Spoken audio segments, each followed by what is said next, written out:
teknik mengendalikan inflasi yang dirintis oleh pendahulu saya, Presiden Joko Widodo. Harus kita akui, mungkin pengalaman beliau sebagai wali kota, sehingga beliau dengan teliti bisa menemukan bagaimana memantau dan mengendalikan inflasi. Ini jangan dianggap remeh. Kabarin kabar terkabar. Pertama, kita telah mencapai hal-hal yang sangat positif di bidang ekonomi.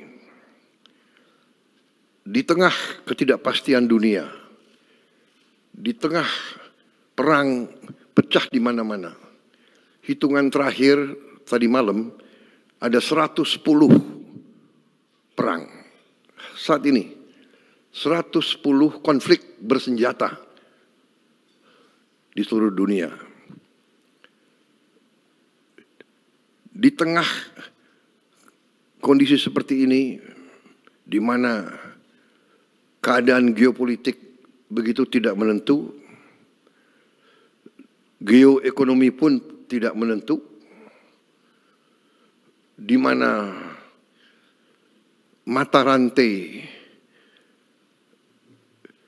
komoditas strategis pasti terpengaruh oleh keadaan geopolitik dunia yang tidak menentu.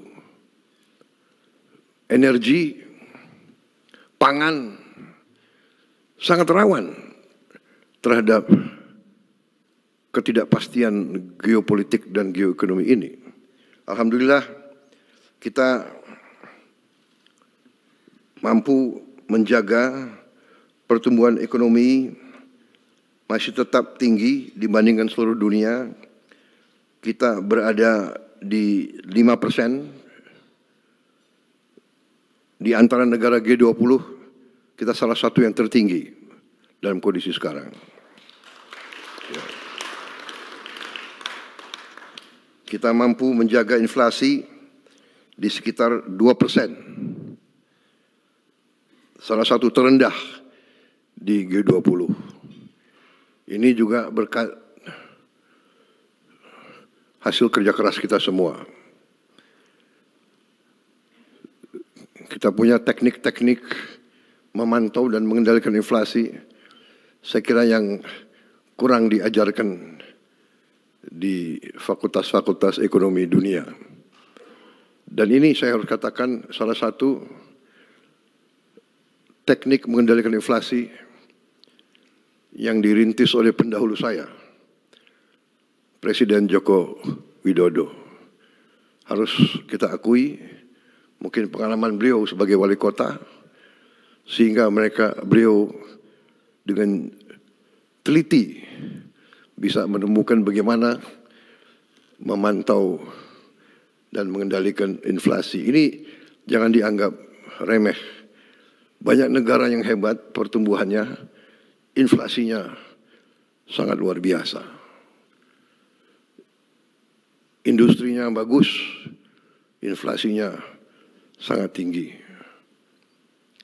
Argentina saya kira yang begitu optimis 1-2 tahun yang lalu, kondisinya sekarang juga tidak bagus. Dan banyak negara yang inflasi masih sulit untuk dikendalikan.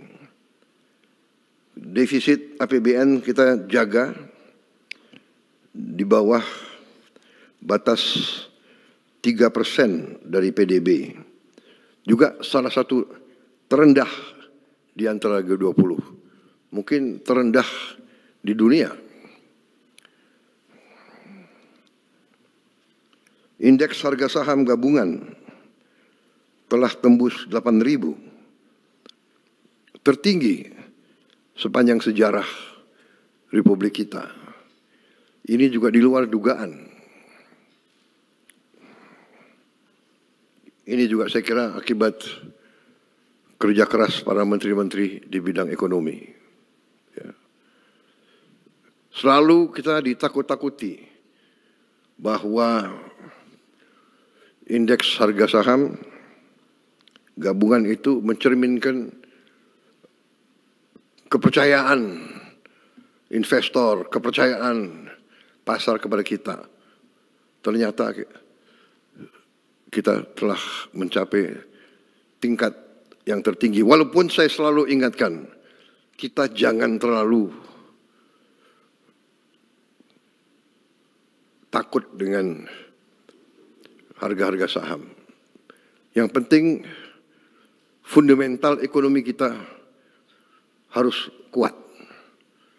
Dan fundamental ekonomi setiap bangsa yang paling asasi adalah pangan dan energi dan air. Asal kita sadar ini, kita fokus ini, kita yakinkan kebijakan-kebijakan kita, menjamin kita mampu memproduksi dan distribusi pangan dengan baik, dengan efisien, energi juga demikian, mampu mengelola air, kita kuat.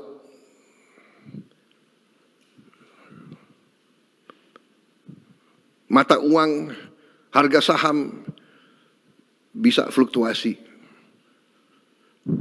Tapi yang paling pokok adalah kita harus jamin produksi pangan, distribusi pangan, dan energi, serta pengelolaan air yang baik. Yang ketiga ini kadang-kadang kita, karena kita diberi karunia Tuhan air yang berlimpah-limpah di sebagian besar republik kita, tapi ada sebagian yang mengalami kesulitan, tapi kita masih kurang pandai dalam mengelola. Kadang-kadang air ini malah menjadi bencana, banjir dan sebagainya. Tapi kita bersyukur di banyak bagian dari dunia ketersediaan air sangat sulit. Tidak mungkin pangan kita aman kalau tidak ada air yang cukup. Jadi ini saya kira catatan pekerjaan rumah kita ke depan. Kita harus dalami masalah air ini. Ya, saya juga minta Menteri Dikti dan Sains coba dipelajari prodi-prodi di universitas-universitas kita, apakah cukup ya, mempelajari masalah air ini. Bagaimana mencari air, bagaimana mengelola distribusi air, bagaimana mencegah banjir. Air harus jadi sumber produktivitas, jangan menjadi sumber bencana. Saya kira sudah ratusan tahun, ribuan tahun kita pasti tahu daerah-daerah kerendahan pasti banjir kalau musim hujan, apalagi hujan yang tiba-tiba begitu padat karena program atau karena kondisi perubahan iklim. Karena itu kita harus antisipasi.